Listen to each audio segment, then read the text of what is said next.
So what's my fear? I guess I would have to say fear of failure. Or maybe sometimes fear of success. I mean, maybe both. Does this answer your question?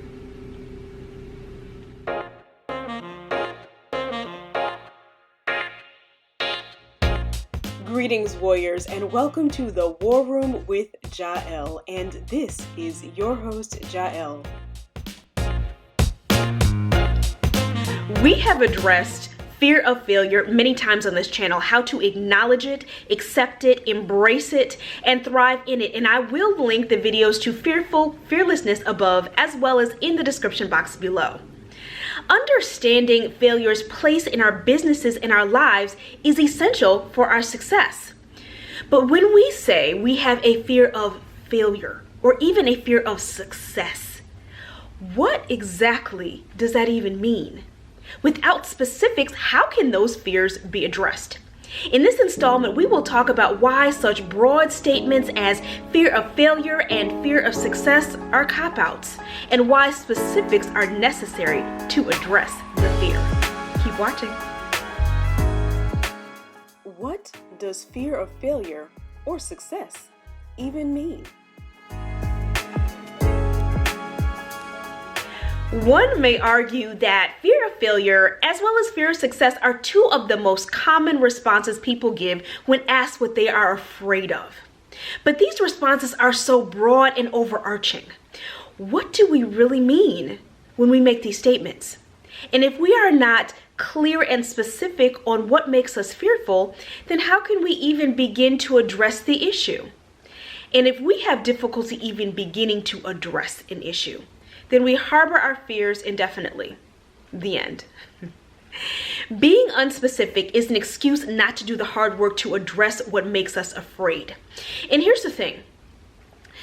It can be challenging and sometimes maybe even a little bit painful to name specifically what we are afraid of. Heck, we can't sometimes even whisper to ourselves, let alone tell someone else. So it's completely understandable that fear is addressed in such broad, undefinable strokes. But if we don't name it, we can't claim it, and we won't address it. Specifics saves lives. From scientific experiments to business strategy to the complexities of the human mind, explicitly defining a problem is critical to coming up with a solution. It is the first step of a solution-driven mindset. So whether you say it out loud to yourself, to someone else, or write it out, being specific in defining what makes us fearful helps us to think through and determine the likelihood of a worst-case scenario ever happening. And more importantly, is determining what our next step will be after the failure or after the unexpected success. We all fall down, but it is completely our decision if we stay there. And what we may find is that while a worst case scenario is a possibility, it's not a probability. And even if it does happen, we have a pre-planned next step forward. It's the difference between being proactive versus being reactive and letting things just happen to us. Explicitly defining our fears commences the pathway to restore freedom and control over our own destinies.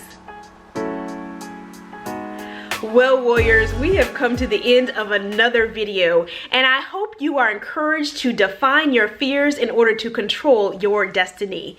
So, here is the challenge for this week. Name your most pressing fear and why you are fearful of the outcome. Secondly, what do you think will happen if you do nothing versus taking a step to address your fear? Thirdly, what is the first or next step you can take to proactively meet your fear head on? And lastly, if an unfavorable outcome occurs, what would you do next to move forward? Comment below with your thoughts. As always, thank you for watching. And until next time, brave, bold, and bodacious warriors, be fearless, be faithful, be visionary, be victorious. Hey Warriors, thanks for watching. Be sure to like, comment, share, and subscribe. And hit that bell notification so you never miss an upload. Also, follow me on Twitter at War Room Coaching for even more business and life motivation. Have a visionary day.